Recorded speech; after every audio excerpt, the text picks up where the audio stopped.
오늘 그 내용이 창세기 본래의 의미를 찾아서인데, 창세기를 본래의 의미를 찾아갈 수 있을지 좀 걱정이 됩니다만은 함께 하시면서 짧은 시간이지만 함께 말씀을 나누고 싶습니다. 저는 김포에 우리 합신 소속 경기선호회 대곡교회 목사로 또 심문하면서 학생들과 함께 창세기를 공부하면서 연구하고 있는 이름 없는 목사입니다. 초대해 주셔서 다시 한번 감사의 말씀을 드립니다.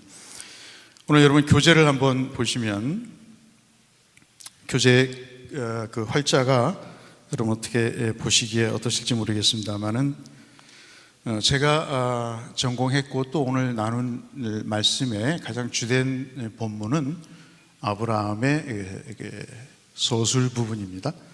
그 서술 부분을 창세기 11장 27절에서 25장 11절 부분으로 국한을 해서 함께 일단 보고자 합니다. 이것을 중심으로 해서 우리 기 교수님 말씀하신 1장부터 11장까지의 내용, 그리고 25장 11절 이후에 창세기 나머지 부분과 오경의 그리고 선지서의 부분들을 부분적으로 살펴보면서 아브라함의 역동성, 언약의 역동성에 대한 의미를 좀 살펴보고자 합니다. 제가 교재를 쭉 봐서 감사한 것은 하나님께 저는 좀 본문 중심의 접근법을 여러분과 함께 나눌 수 있어서 감사하고요. 또 특별히 설교를 준비하시거나 우리 합신 공부를 하시는 여러 우리 후배 여러분들께 도움이 되고자 디자인을 한번 해봤습니다. 여러분 한번 보시고 설교나 논문에 도움이 되셨으면 좋겠습니다. 아브라함의 소수를 11장 27절부터 25장 11절까지 국한하는 이유는 본문적인 증거 때문에 그렇습니다. 그것은 세 가지로 우리 1페이지에 각주에 보시면 데라의 족보가 이제 시작이 되는 부분 11장 27절의 부분 이하의 내용이고요. 두 번째는 아브라함의 죽음에 대한 내용을 25장 1절로 11절에 하고 있다는 면에서 이 두 가지가 아브라함의 이야기의 주된 칸막이가 돼서 그 범주를 정할 수 있겠습니다. 또 가장 결정적인 것 중에 하나가 뭐냐면 이 아브라함의 아들 이삭의 족보에 관한 내용이 나오기 전에 여러분 잘 아시는 대로 이 아브라함 아들 이삭의 그 소수를 경계에 짓는 이스마엘의 족보가 여러분 아시다시피 25장 12절로 16절에 나온다는 면에서 이 아브라함의 이야기의 범주는 11장 27절부터 25장 11절까지라고 이렇게 볼 수가 있겠습니다. 오늘 제가 이 제목의 말씀을 드린 것은 본문을 좀 자세히 들여다보면 이 본문을 쓴 저자가 어떻게 자기의 신학적인 메시지를 전달하기 위해서 어떠한 글쓰기 기법을 했는가 하는 것이죠. 독자에게 어떤 감동을 주고 자기의 메시지를 명확하게 전하기 위해서 상당히 탁월한 문학가로서의 기술을 발휘했다 이렇게 볼 수 있겠습니다. 이건 일반적인 입장이고요. 성령께서 그렇게 모세를 통해서 영감을 하셨다고 이렇게 볼 수 있겠는데 이 내용들을 우리가 한번 살펴보는데 여러분 생소하실지 모르겠습니다만 자가실행이라고 하는 것은 자기가 언약을 성취하겠다고 하는 자기 스스로의 노력의 시도를 그렇게 표현을 했던 것이고요. 위협이라고 하는 것은 이 언약이 큰 실패나 위협에 빠질 수 있도록 되어지는 어떤 등장인물의 행위나 또는 상황, 그것을 우리가 위협이라고 규정해 볼 수 있겠습니다. 그리고 그럼에도 불구하고 하나님께서 어떻게 이러한 우여곡절을 통해서도 하나님이 언약을 이루어 가시는가 하는 하나님의 열심과 신실하심에 대해서 우리가 함께 말씀을 그렇게 나누고자 합니다. 여러분 그 교재를 따라서 지금 읽으면서 부분적으로 설명을 드리겠습니다만은 특별히 우리가 들여다봐야 될 내용이 이제 12장 1절로 9절, 우리 기 교수님도 말씀하셨습니다마는 이 아브라함의 소명 기사와 그리고 부르심에 대한 내용 가운데 주시는 언약 이 부분입니다. 노아의 전반 일반적인 그 계보를 이야기하는 것 중에서 이미 경건한 계통과 경건하지 않은 내용, 그 계열을 구분하면서 노아의 경건한 계통인 셈으로부터 아브라함까지 열대의 셈 족보를 이야기를 하고, 이것이 이제 11장 10절부터 26절까지의 내용인데, 그리고 그 다음에 바벨탑 사건이 11장 1절로 9절에 위치해 있습니다.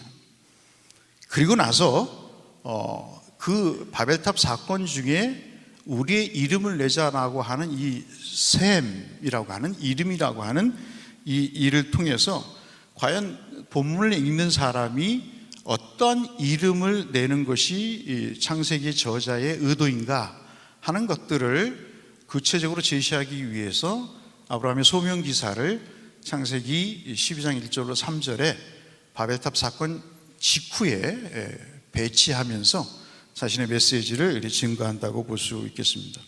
우리 한 가지 성경을 또 연구하고 그리고 설교를 하시면서 요즘 많이 해석학적인 입장에서 고려가 되는 것이 이제 구성 비평이라고 하는 것입니다. 그것은 성경이 왜 그 위치에 있는가 하는 것입니다.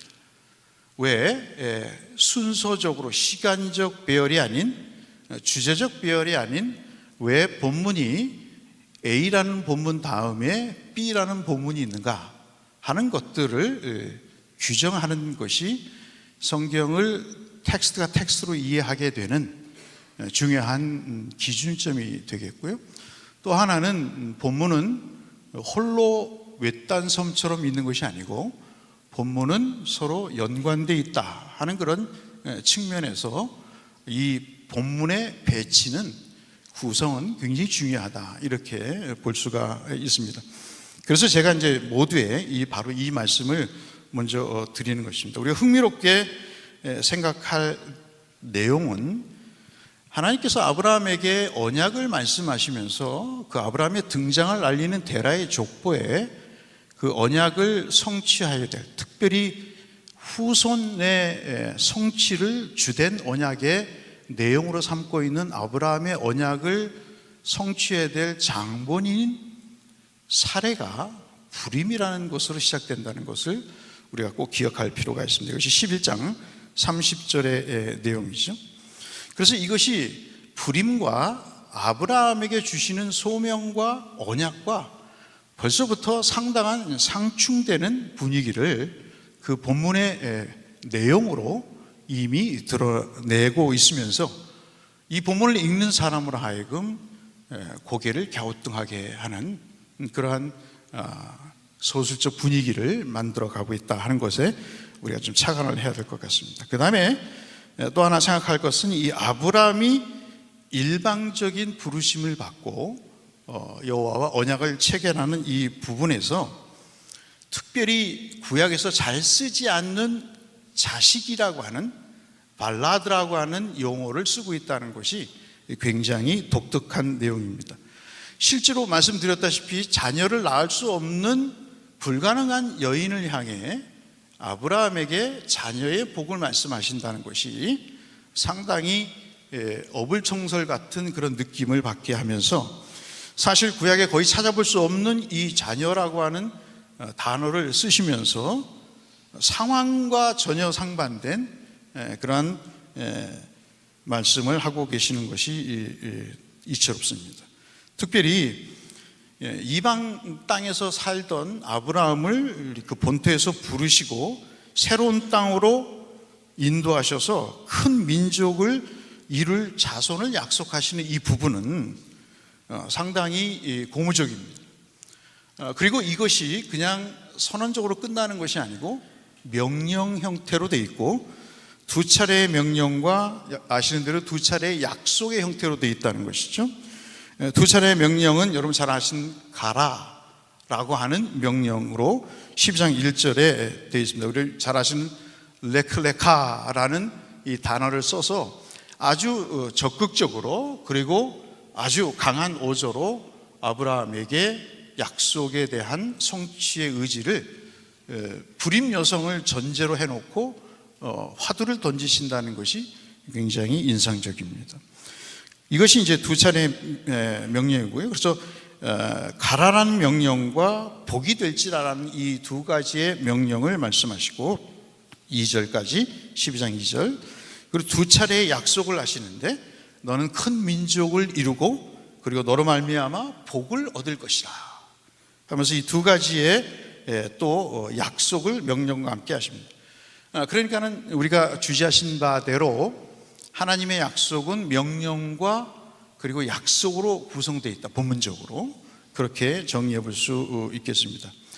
흥미롭게도 아브라함의 서술의 구성 요소 중에 가장 핵심이 아까 언급해드린 이 자손 그리고 함께 창세기 1장에서 물과 물로 나뉘어서 묻히 드러나는 인간의 삶의 터전을 제공하시는 창조의 구속사적 의미를 얘기하실 때 쓰셨던 이 땅, 이것을 아브라함에게 말씀을 하시면서 이런 확증된 신적인 약속을 통해서 아브라함이 끊임없이 언약에 대한 의구심을 갖지 않으면 안 되도록 저자가 굉장히 의도적으로 구성해 놓고 있다는 거죠. 다시 말씀드리면 자녀가 없는 남자에게 자녀를 약속하시고 땅 한 평 없는 아브라함에게 땅을 약속하신다는 것은 굉장히 독자로 하여금 혼선을 빚게 만드는 그러한 상황이라는 말씀입니다. 그렇기 때문에 15장 2절에 나는 자식이 없다, 15장 8절에 이 땅을 소유를 받을 그것을 무엇으로 알 수 있겠습니까? 라고 이야기를 할 정도로 이 자손의 특별히 약속에 대한 것은 자력으로 자기가 자가 실행을 할 수밖에 없는 상황으로 아브라함이 움직이고 있는 그런 형태를 볼 수 있습니다. 이것이 이제 서술이 주는 아이러니입니다. 아마도 모세는 독자로 하여금 그런 궁금증을 유발해서 앞서 말씀드린 대로 자기의 의사를 표현하기자 하는, 자기의 메시지를 전하고자 하는 다분한 의도를 갖고 있는 것 같습니다.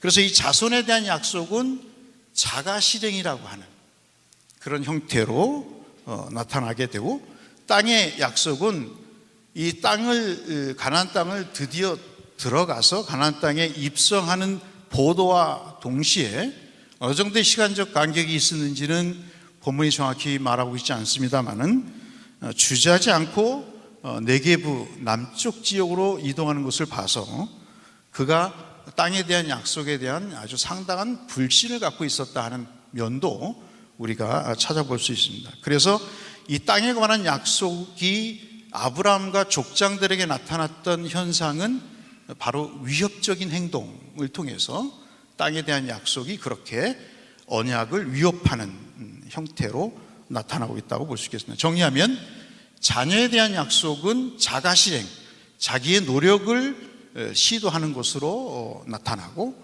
그리고 땅에 대한 약속은 약속의 땅을 벗어나는 형태를 통해서 얻어지는 위협적인 상황을 연출하는 것으로 언약은 상당한 도전을 받고 있는 형태로 본문이 기록되어 있다, 이렇게 볼 수 있겠습니다.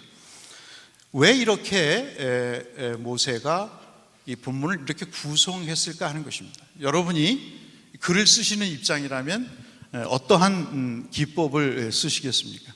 하나님의 영광을 받아서 출애굽한 이스라엘 공동체에게 구원하신 하나님을 창조주 하나님으로 소개하면서 그 창조의 계시의 가장 핵심은 구원에 있다고 역설을 하면서 그 출애굽 공동체에게 하나님을 소개하는, 자기가 처음 하나님을 접했을 때 그분이 누군가를 알지 못해서 쭈삣했던 자신을 보면서 430년 동안 노예로 살아서 뼛속 깊이 애굽인이었던 이스라엘 공동체에게 여호와라는 분이 누군가 하는 것을 알리는데 적지 않은 고민을 했을 것이다. 본문을 연구하면서 그런 생각을 지울 수가 없었습니다.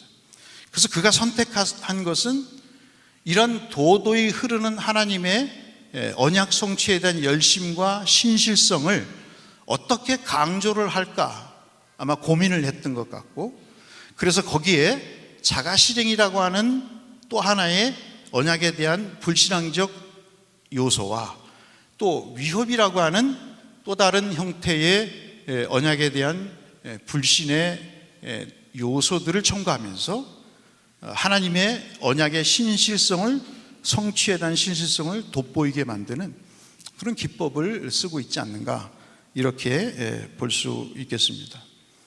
저는 본문을 신학적으로도 조명을 하지만 그 본문이 담고 있는 의미적인 것, 그 다음에 본문이 어떤 본문과 관련이 있는가 하는 것들을 이렇게 유의 깊게 보다 보니까 이런 내용을 여러분과 함께 나누게 됐습니다. 그래서 여러분 3페이지에 보시면 이러한 내용들이 세 요소가 아주 정교하게 인터트바인드 된, 굉장히 그 직물처럼 직조된 형태로 아브라함의 언약이 전개되고 있고, 거기에 하나님의 언약에 대한 신실한 성취의 열정이 굉장히 응집을 갖고 있는 코히즌의 의미를 갖고 있다고 이렇게 볼 수가 있겠습니다. 물론 여기에는 소설에 대한 굉장한 긴장감을 떨쳐버릴 수가 없겠죠.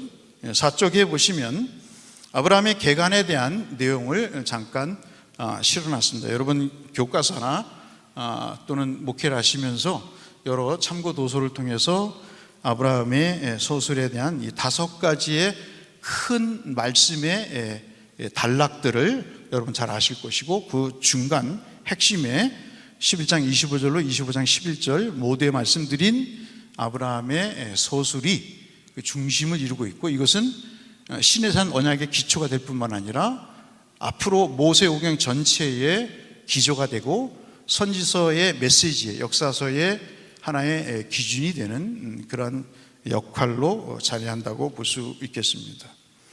이 아브라함에 대한 소설을 중심으로 해서 노아를 통한 새로운 언약이 이제 시작이 되고, 이것이 더 확대돼서 야곱의 12 아들을 통해서 이스라엘의 공동체가 시작이 되는 그런 내용과 맞물려 있는 것이 우리가 지금 4페이지의 내용에서 보는 아브라함의 도표의 형태라고 볼 수 있겠습니다.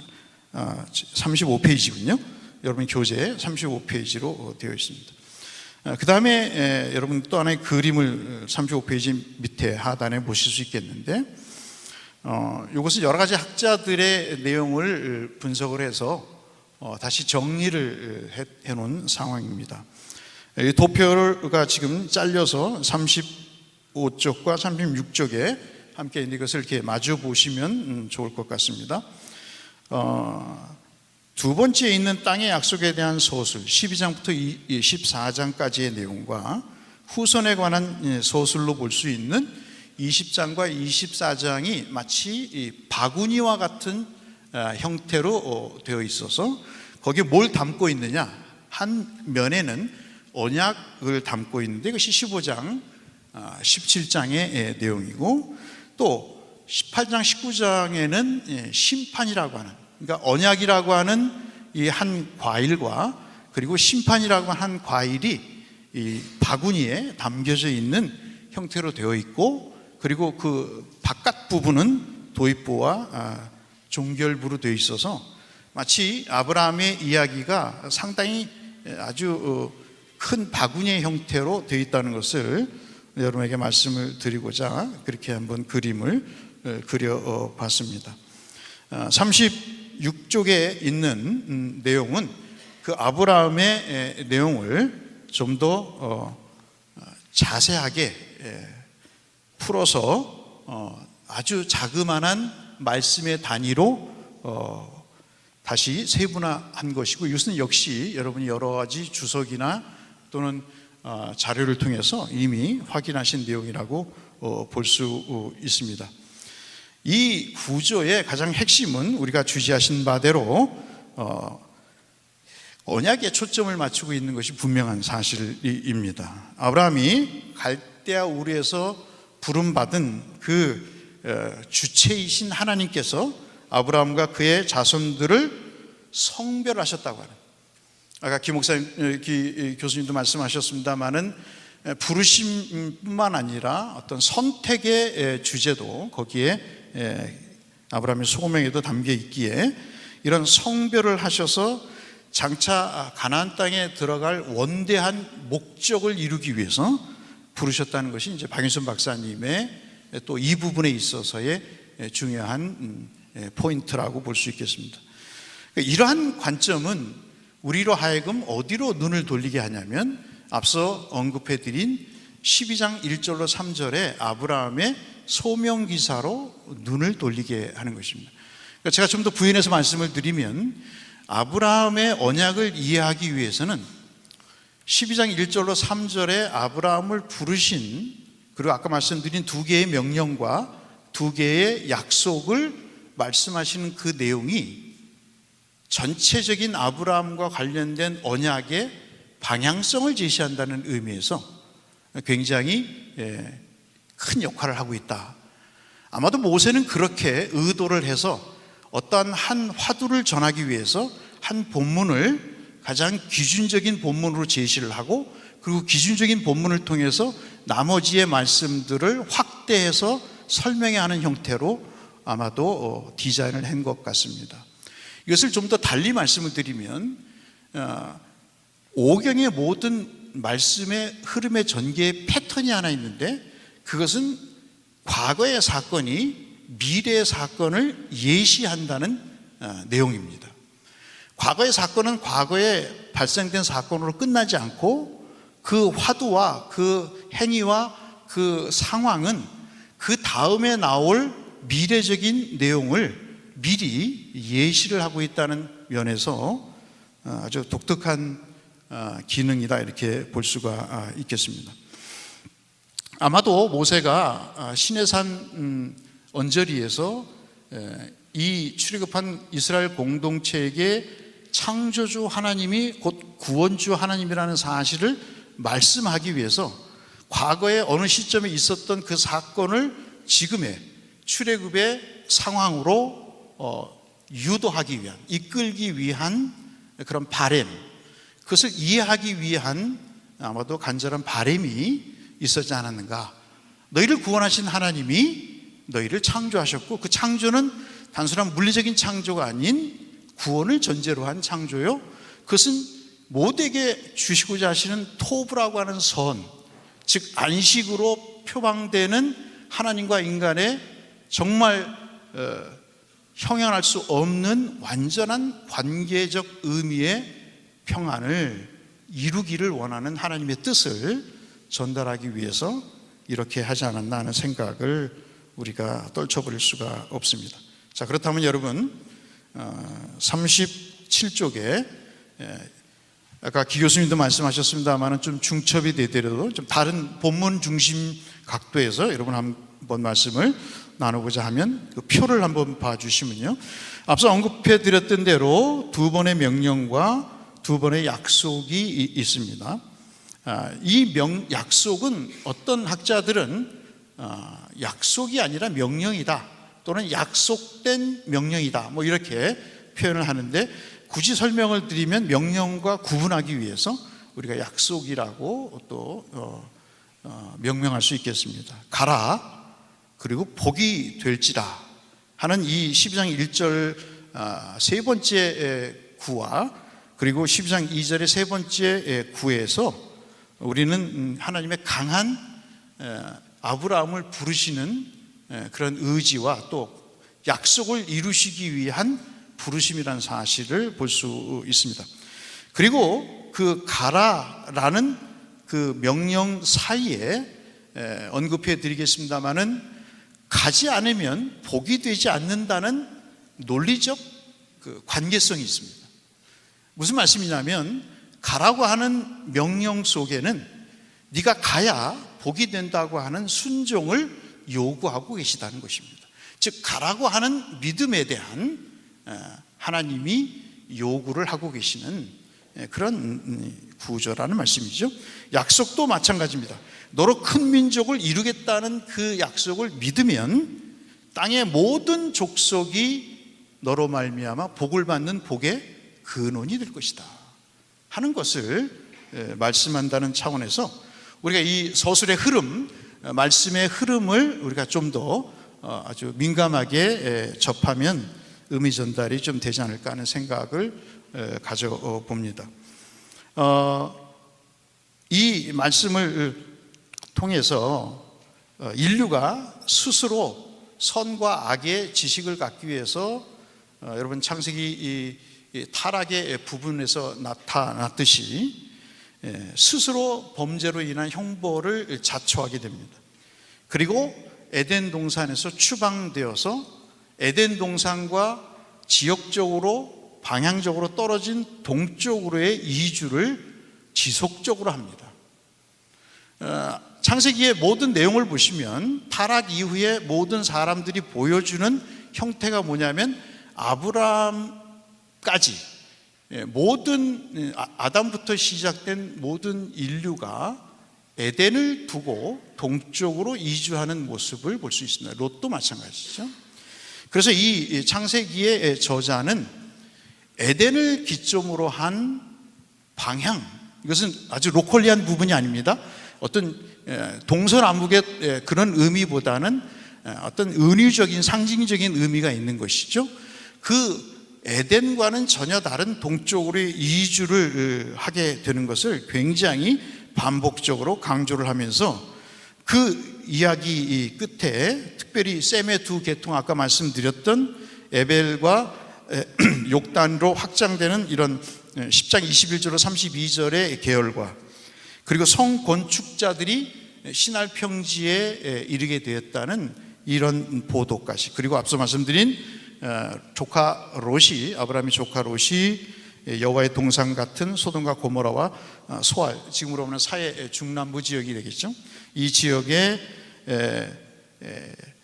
거처를 마련하고 동쪽으로 이주했다는 13장 10절로 11절의 말씀을 소수를 통해서 말씀하시면서 이 동쪽이 하나님의 뜻을 거부한 자들의 거소, 위치라고 하나님의 말씀은 말씀하고 있는 것 같습니다. 거기에서부터의 아브라함의 부르심을 우리가 염두에 두고, 갈대아 우르라고 하는 여러 가지 논란이 있습니다만은, 그러나 적어도 우리는 갈대아 우르가 바벨론 지역과 무관하지 않다는 사실에 대해서는 일반적인 동의를 할 것이라고 이렇게 보고 있습니다. 제가 좀 더 강조해서 말씀드리고자 하는 부분은 여러분 38쪽에 있는 부분입니다. 주목할 내용이 뭐냐면 이 동쪽이 아브라함에게 있어서나 또 이 본문을 기록한 저자에게 있어서 앞서 말씀드린 대로 믿음의 실패자들의 위치, 상황 또는 그들의 거소라고 말씀을 드렸는데, 이들로부터의 아브라함의 부르심, 그리고 그 부르심을 통한 하나님의 약속, 즉 언약이라고 하는 이 내용은 아마도 축복의 땅을 염두에 둔, 축복의 땅의 회복을 염두에 둔 부르심이라고 볼 수 있고, 약속, 언약의 그 속내는 타락 이전의 상태로 돌아가기를 바라는 하나님의 구속의 섭리의 한 이면을 말씀하고 있다고 볼 수 있겠습니다. 그래서 여러분, 이 약속의 땅으로 가라는 이 갈대아 우르는 상당히 절망과 심판에 메마른 땅입니다. 이 원문을 보면 어떻게 표현하고 있냐면 메아르츠카라고 표현하고 있습니다. 그런데 거기에서 엘하에레츠, 즉 그 땅으로 가라고 말씀하시면서 아까 말씀드린 순종적 부르심을 말씀합니다. 그것이 12장 1절의 말씀인데, 이러한 소명이 위험이 따르는 도전입니다. 그러나 동시에 하나님을 절대적으로 신뢰하는 하아민이라고 하는 믿음을 요구하는 부르심이라는 사실 속에 우리는 이 내용을 깊이 살펴볼 필요가 있다는 거죠. 제가 사실 결론적으로 먼저 말씀을 드리면, 이 믿음은 하나님이 제사를 통해서 보여주셨고, 아까 교수님 말씀하신 대로 15장의 제사를 통해서 보여주셨고, 그리고 아브라함을 통해서 그 믿음을 지속적으로 요구하시면서 하나님은 그 언약을 성취해 가시는 그런 형태로 되어 있다는 말씀을 드리고 싶은 것입니다. 하나님을 절대적으로 신뢰하는 믿음이 있는가를 아브라함의 언약에서 주님은 묻고 계시는 것이죠. 그래서 절대적인 믿음, 여러분 나중에 오경 전체를 한번 보시면, 우리 김준수 교수님하고 잠깐 말씀을 나눌 기회에 있어서 말씀을 나눴습니다만, 슈미트라고 하는 사람이 이 구속 비평을 이야기하면서 잠깐 언급했던 내용이기도 한데, 오경의 가장 중요한 주제 부분에, 이 말씀을 전개하는 부분에서 이 믿음을 하나의 새로운 말씀의 시작, 또 말씀을 정리하는 단락을 끝맺음하는 풀스탑으로, 그래서 마침표이면서 그 다음 말씀의 서론격으로 표제로 쓰고 있다는 본문적인 특징을 발견하고, 오경은 바로 믿음을 요구하는 것이구나 하는 것들에 대한 구성의 특징을 발견했다는 말씀을 나눌 수가 있겠는데요. 오늘 그런 차원에서 여러분과 함께 말씀을 나누고자 합니다. 그래서 제가 지금 제시드리고자 하는 것은 38절에 8페이지에 아브라함의 언약의 기본 틀이 뭘까? 본문의 정황을 볼 때 그것은 가라라는 것입니다. 가라라 그러니까 또 여러분 이게 가짜다, 가라 그렇게 생각하시면 안 됩니다. 저는 그렇게 말씀드린 적이 전혀 없으니까 오해하지 않으시기 바랍니다. 신적인 소명에 대한 반응으로 요구되는 이 믿음은요, 앞서 말씀드린 대로 소명에서 두 번 명령이 떨어집니다. 문맥상 말씀드렸다시피 첫 번째 명령인 가라의 순종 여부에 따라서 그 다음에 말씀드린 복이 될지라가 결정이 되는 거예요. 그렇다고 여러분 오해하지 마십시오. 이것이 그러면 사람이 순종을 해야 복이 오는가? 그 이야기를 하는 게 아닙니다. 말씀드린 대로 믿음을 요구하는 과정 속에 이 본문의 서술의 흐름이 그렇다는 말씀이죠. 믿음을 강조하기 위한 이 서술의 기법을 쓰고 있다는 것입니다. 두 번째 명령에서도 첫 번째 명령과 직접적인 인과관계를 맺고 있다는 것에 우리가 주목할 필요가 있습니다. 명령 이후에 약속이 주어지는 이 서술의 형태를 취하고 있기 때문에 명령과 약속이라고 하는 이 두 구조가 아브라함의 기본 틀을 제시하고 있고, 이것이 왜 그런가에 대한 논증은 좀 더 다음 뒷변에서 말씀을 드리도록 그렇게 하겠습니다. 특별히 언약과 관련된 아브라함의 중요한 서술 부분이 있는데, 그 부분을 어떤 학자마다 견해가 다를 수 있겠습니다만은 저는 15장 9절로 17절과 17장 11절로 27절, 그리고 기 교수님도 말씀하신 대로 22장 2절로 10절에서 이것이 유사한 방식으로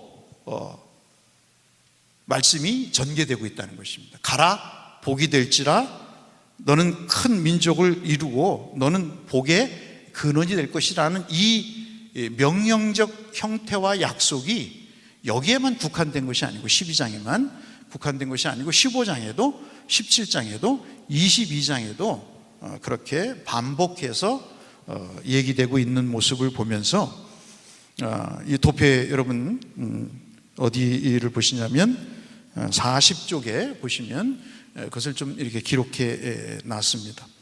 이러한 명령과 약속이라고 하는 이 언약적인 구조, 기본 틀을 제시하는 이 언약적인 구조는 앞서 잠깐 언급한 이 선악과를 알게 하는 나무의 말씀에서도 이미 2장 16절 17절에 예시가 되어 있습니다. 창세기 1장 4절까지 우리가 보면 늘 말씀을 하시는 하나님이셨습니다. 바요메르, 주께서 가라사대, 바요메르 아도나이 또는 야베, 이렇게 말씀하시면서 주로 말씀으로 창조하시고 말씀으로 권면하시고 말씀으로 계시하시는 형태였습니다. 그런데 창조 이후에 최초로 이 12장에 와서 명령하시는 하나님의 모습을 우리가 볼 수 있습니다. 그래서 굉장히 독특한 서술의 말씀의 변화라고 볼 수 있겠죠. 물론 명령을 주께서 말씀하신 적이 있습니다. 2장 16절에 하나님께서 명령하신 것이 있습니다. 그러나 구체적으로 언약을 전제로 한 하나님의 명령은 아브라함의 말씀에 서두를 장식하고 있는 12장에서 구체적으로 명시됐다는 것에 상당히 독특한 면을 우리가 찾아볼 수 있습니다. 그래서 저는 이 본문의 분석을 통해서 하나님의 요구는 순종을 통한 믿음이다. 믿음의 요구를 주께서 하고 계신다는 것을 말씀드릴 수 있을 것 같고, 그 믿음에 대한 실패는 곧 무트라고 하는 죽음이다 하는 것입니다. 이것이 여러분 2장 16절의 구체적인 명령에 대한 내용으로 이미 명령에 실패하면 죽음이라고 하는 결과를 낳게 된다는 것. 나중에 이것이 신명기에 특별히 28장을 중심으로 해서 신명기의 기절을 이루고 있는 내가 너희 앞에 생명과 사망을 뒀다는, 화와 복을 뒀다고 하는 이 이원론적인 계시를 제시하시는 면으로 구체화되기까지 이미 2장 16절에서 이 명령에 대한 믿음의 요구인 순종은 예시되고 있다 하는 것을 우리가 주목할 필요가 있고, 굳이 좀 더 억지를 부려 말씀을 드리면 2장 16절에 이 선악과를 먹지 말라고 하는, 그러면 정령 죽으리라고 하는 이 말씀은 이미 어찌 보면 모세가 천국 가서 물어봐야 되겠습니다마는 12장에 나와 있는 명령과 약속을 내다보고 그 틀을 내다보고 그리고 화두를 던진 것이 아닌가 하는 생각이 들 정도입니다. 그렇기 때문에 2장 16절에서 17절에서 하나님이 최초의 명령인 선악과와 생명나무의 말씀 역시 창조주 하나님의 임재 중요하죠. 그리고 생명, 그리고 진리에 대한 하나님의 주권적 통치를 명령으로 묘사하는 것이 지금 우리가 들여다보고 있는 아브라함의 소명기사와 그에 따른 약속의 부분이 하나의 타입씬과 같은, 소위 말하는 예시적 기능을 갖고 있는, 반복된 유사한 내용이 다시 또 제시가 되는 그런 형태로 이렇게 볼 수가 있겠습니다. 자, 그 부분을 우리 한번 보시고요. 그래서 여러분 어디를 보시냐면 42쪽의 내용을 보시면 본문을 왜 언약이 어떤 형태로 직조되어 있는가, 직조됐다는 말씀이 여러분에게 좀 어떻게 들리실지 모르지만 앞서 말씀드린 대로 하나님의 언약을 성취하시는 그 과정 속에 자기의 노력에 의해서 언약을 성취하겠다고 하는 이 아브라함을 중심으로 한 족장들의 자기 시도, 이 셀프 인포스먼트가 어떠한 의미였는가, 그리고 스스로 땅에 대한 약속을 부정하고 그 언약의 땅을 떠나서 자기의 삶의 자구책을 강구하는 것 때문에 초래됐던 위협적인 요소들, 그것이 어떠한 언약과 관계가 있는가 하는 것들을 종합적으로 분석을 해봐서 만든 표가 여러분 지금 42페이지에 나와 있는 내용입니다. 그 내용을 보시면 자세한 건 풋노트에 각 주에 달아놨으니까 여러분 시간 관계에서 제가 다 설명을 못 드리고요, 표를 중심으로 말씀을 좀 드릴 수밖에 없겠는데, 내용을 보시면 이미 눈치를 채셨겠습니다마는 왼쪽은 위협과 자가 실행이 반복되는 형태입니다. 정확히 말씀드리면 자가 실행이 여기서는 잘 나타나지 않습니다마는 한 3개 정도 되는 것 같고요, 그 다음에 위협적인 행위나 상황은 9번의 사건으로 나타나는 것 같습니다. 그 사이에 어떤 말씀이 삽입되어 있냐면, 첫 번째 위협, 사라를 바로의 첩으로 내어준 그 말씀 다음에 하나님의 약속이 반복이 됩니다. 그리고 자가실행, 즉 하신 대로 엘리에셀을 후계자로 세울 것이다. 기 교수님도 말씀하셨다시피 내 몸에서 날짜가 내 후계자가 되리라는 그 말씀과 관련해서 약속이 또 15장에서 반복이 됩니다. 그리고 땅의 소유에 대한 의심을 할 때, 앞서 말씀드린 대로 내가 뭐 살 땅이 어디 있습니까? 라고 얘기할 때 역시 15장 18절에 하나님이 약속을 재확인하시는 그런 형태로 되어 있습니다. 이 리어포메이션이라고 하는 이것은 굉장히 언약에 있어서 굉장히 중요한, 특별히 이것을 재확인하는 주체가 하나님이시라는 입장에서 그분이 언약을 성취하시겠다고 하는 강한 의지를 여기에서 찾아볼 수가 있습니다. 자가실행의 두 번째 형태 중에 대리모, 즉 하갈을 통해서 이스마엘을 출생하는 사건 이후에도 17장에서 약속이 반복이 됩니다. 고령에 대한 출산의 생물학적인 불가능을 웃음으로 넘겨버리는 아브라함의 그 언동에 대해서 역시 이삭이라고 하는 이름을 명시하고 그 출생을 확약하는 내용과 더불어서 약속이 반복이 되고, 고령에 의한 출산의 불가능을 아브라함뿐만 아니라 당시 사레가 웃음으로 넘기면서 아이의 이름이 이삭이라고 하는 이름을 통해서 그가 진정한 웃음을 웃을 것이라고 하는 그런 아이러니를 말씀하실 때 역시 약속이 반복이 돼서, 그리고 나머지는 이삭이 22장 2절에 출생하는 것으로 아브라함의 약속이 일부분적으로 구현되는 그런 형태로 되어 있습니다. 이러한 말씀의 흐름을 우리가 주목해야 될 이유는요, 이 자가실행과 위협 그리고 의심, 굳이 붙이자면 의심으로 지속적인 언약에 대한 불신, 그리고 그 언약의 믿음을 실패하는 그런 상황에도 불구하고 서술의 최종적인 목적이 뭐냐? 그것은 바로 이삭의 출생이 있다는 거죠. 지금 이 흐름이 12장 10절부터 22장 2절까지의 내용을 좀 더 세밀하게 분석을 한 도표인데, 그 내용을 봐도 여러 차례 이삭의 출생은 단 한 번이지만 그 이삭의 출생이 이루기까지 하나님의 약속이 반복이 되고, 그 사이에 보셨던 자가실행과 위협 그리고 의심이라고 하는 믿음의 실패들이 나타나면서 이것이 굉장히 역동적으로 말씀이 전개되어 가고 있다.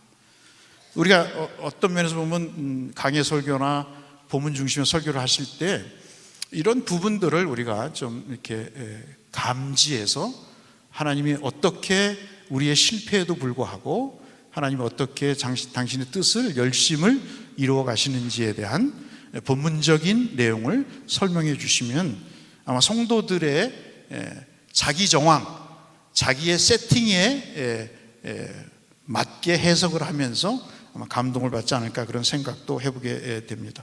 그렇기 때문에 이 아브라함의 소명 기사가 이미 형태적으로는 아브라함의 언약 핵심인 앞서 말씀드린 명령과 약속이라는 형식으로 이미 드러나 있고, 내용적으로는 자가실행과 위협이라고 우리가 지금 들여다봤던, 그리고 의심으로 점철되는 이 언약의 실패 속에서도 언약의 성취를 불변하게 약속의 반복이라고 하는 형태를 통해서 이루시는 하나님의 모습을 통해서 본문의 증거들을 통해서 우리가 하나님이 가라라고 하는 이 명령이 얼마나 아브라함에게 복 복된 일이었는가 하는 것들을, 그리고 우리에게 얼마나 정말 신실한 하나님의 축복이었는가를 우리가 알 수 있다 볼 수 있겠습니다. 제가 또 여러분과 함께 나누고 싶은 것은 43페이지에 있는 이 가라라고 하는 내용의 본문성이라는 것입니다. 앞서 말씀드린 대로 우리의 말씀은 일방적인 섬이 아니고 다 연결되어 있는 본문에 관련성이 있는 그런 상황인 것이죠. 그 중에서 우리가 좀 살펴봐야 될 내용이 바로 이 가라라는 부분을 우리가 좀 잊지 말아야 되는 내용입니다. 앞서 말씀드린 대로 이것은 아브라함 언약의 기본 틀로 제시되고 있고, 그리고 여기서 드러나는 명령과 약속은 이미 순종을 요구하고 있다는 말씀을 드렸습니다. 이 명령은 아브라함에게 이삭을 바치라고 하는, 우리가 중요시 아브라함의 언약의 중요한 포인트로 지적하고 있는 창세기 22장 2절의 내용, 그 내용을 통해 이미 그것을 내다보면서 말씀은 흘러가고 있다, 이렇게 볼 수 있습니다. 그러므로 이 아브라함의 소명 기사의 내용은 여러분 주시하시듯이 12장 1절과 22장 2절이 아브라함 언약의 중요한 하나의 기둥으로 이렇게 본문에서 비춰지고 있다고 볼 수 있겠습니다. 그러니까 우리가 12장 1절을 단순한 12장 1절의 축복으로만 볼 것이 아니고 22장 2절의 내용을 예시하는, 그리고 이 두 구절이 아브라함의 언약을 결정짓는 기둥과 같은 역할을 한다는 것을 우리가 볼 수 있어야 하겠습니다. 이러한 하나님의 말씀의 배치는 하나님의 역시 명령에 대한 순종을 강조하고자 하는 의도로 보입니다. 오경과 구약의 다른 본문을 통해서 창세기만 독특하게 등장하는 이 가라라는 명령형은 후손에 대한 약속을 말씀하실 때 창세기 17장에서 다시 반복됩니다. 앞서 언급해드린 대로 할라크라고 하는 가다, 걷다라고 하는 이 어원을 가진 말이 히트 할레크라고 하는 명령형으로, 아까 기 교수님 잠깐 언급하신 부분에서 말씀을 들어주셨다시피 명령인 형태로 되어 있는데, 이것이 뭐냐면 행하라, 그런 뜻입니다. 근데 이 용어가 역시 기 교수님께 그 강의 안에 적시되어 있습니다만은 탐임이라고 하는, 온전함이라고 하는 용어를 쓰고 있다는, 그 용어와 함께 쓰고 있다는 것입니다. 이 탐임이라고 하는 온전하라는 이야기는 상당히 제사적인 용어입니다. 이미 아브라함에게 행하라고 하는 것은 단순히 물리적인 동행을 얘기하는 것이 아니고 아브라함에게 제의적 요구를 하시고 있는 것입니다. 다시 말씀드리면 아브라함에게 요구하는 축복이 전제된 믿음이라고 하는 것은 제의적이다 하는 것입니다. 즉 다시 말씀드리면 아브라함의 이야기 속에서 아브라함이 중보자, 선지자로 기도를 통해서 태의 문이 열리고 그리고 용서가 되는 그러한 서술을 하는 이유는 이미 아브라함의 언약의 내용과 관련돼서 창세기 전체의 특히 족장의 이야기는 아브라함을 제사장적 기능을 가진 인물로 묘사하고 있다는 것입니다. 이것은 굉장히 중요한, 제가 강조하고 싶은 내용 중에 하나입니다. 우리의 사역도 그래야 된다고 생각이 되는 것이죠. 단순한 물리적 순종이 아닌, 이것은 제사적 개념에 있어서의 믿음이요 순종이라는 것을 우리가 염두에 둘 필요가 있다 하겠습니다. 제가 왜 이런 말씀을 드리냐면, 아브라함이 하나님의 말씀에 순종하고 그 명령과 요구와 계명과 율례와 법도를 준수했다고 이삭에게 명시를 하는 이사야 65장 5절 때문입니다. 여러분 한번 생각해 보십시오. 제가 이제 강의안을 물론 부분적으로는 읽지만은 여러분과 그냥 어떤 강의실에서 강의하는 또는 성경 공부하는 입장에서 여러분 말씀드리면 유심히 들여다보셔야 될 대목 중에 하나가 뭐냐면 아브라함은 율법의 성문화된 율법을 받은 적이 없습니다. 그렇죠? 즉 신의 산 언약이라고 하는 우리가 흔히 얘기하는 기호스님 말씀하신 대로 행위 언약으로 대변되는 신의 산 언약의 시자도 구경하지 못한 사람입니다. 그런데 그의 하나님에 대한 하나님의 평가는 그가 26장 5절 아까 말씀드린 대로 하나님의 말씀에 순종한 것과 명령과 요구와 계명과 윤리와 법도, 여러분 이 하나님의 율법이라고 하는 그 여러 요소들을 다 열거하시면서 신명기적 용어를 쓰시면서 아브라함을 이미 율법을 지킨 자로 평가하고 계시다는 것은 놀랄 만한 말씀이라는 부분이죠. 실제로 지켜서였을까요? 그렇지 않는 것이죠. 그에게 믿음을 보신 것입니다. 율법에 대한 하나님의 약속에 대한 믿음을 그가 여러 가지 실패를 통해서 이루어 가고 있는 것을 볼 수 있다는 말씀입니다.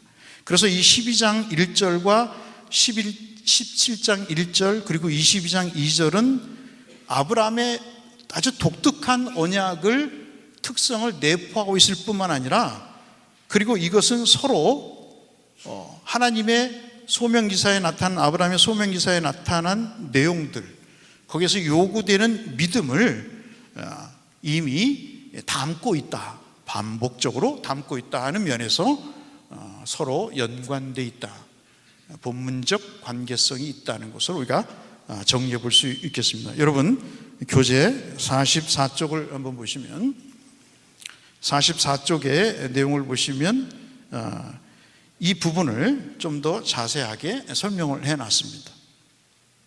그래서 앞서 우리가 살펴봤던 것은 12장 1절과 2절의 상관관계를 살펴봤고 그리고 덧붙여서 17장 1절과 22장 2절의 내용들을 보면서 의도적으로 이 본문에서 아브라함의 믿음을 반복적으로 특성을 반복적으로 얘기하면서 이 모든 말씀의 근간에는 언약에 대한 순종을 통한 믿음을 요구하고 있다는 것을 우리가 살펴볼 수 있겠습니다.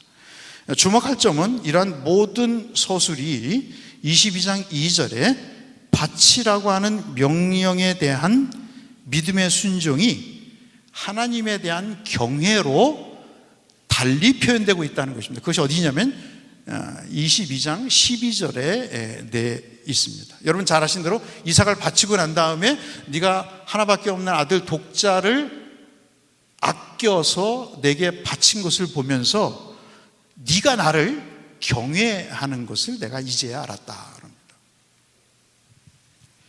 다시 한번 제3 높아짐으로 말씀드리면 저는 행위를 강조하는 것이 아닙니다. 말씀에 대한 믿음을 본문적으로 찾아가 보자는 것이죠. 그래서 이 서술은 언약에 대한 믿음의 최종적인 목적이 여호와의 경외에 있다. 믿음이라는 것을 달리 표현한다면 창세기 본문의 기초에서 적어도 얘기한다면 그것은 바로 하나님에 대한 경외라고 볼 수 있다는 것입니다. 왜냐하면 두 등장의 인물이 그것을 뒷받침해 주기 때문에 그렇습니다. 여러분 22장 6절 8절에 보시면 두 인물이 등장하죠. 아브라함과 그리고 이삭이 등장을 합니다. 아브라함과 이삭이 굉장한 침묵을 흐르면서 아주 얄밉게도 본문은 아브라함이 부지런히 일어나서 아들을 죽이는 게 뭐 그렇게 대단한 일이라고 아침 일찍이 일어나서 해야 될 일일까요? 우리 같으면 잠을 못 이룰 텐데 아침 일찍 일어나서 뭐 장작을 준비하고 여행 준비를 떠나고 그러한 일들을 아주 세밀하게 구체적으로 이야기를 하는 반면 계속적인 침묵만 두 사람 관계에 흐릅니다. 그런데 서술이 이야기하는 내용은 이 두 등장인물이 보여주는 행위입니다. 그 그 행위가 뭐냐면 하나는 야하드라고 하는 동행이라고 하는 그런 단어입니다.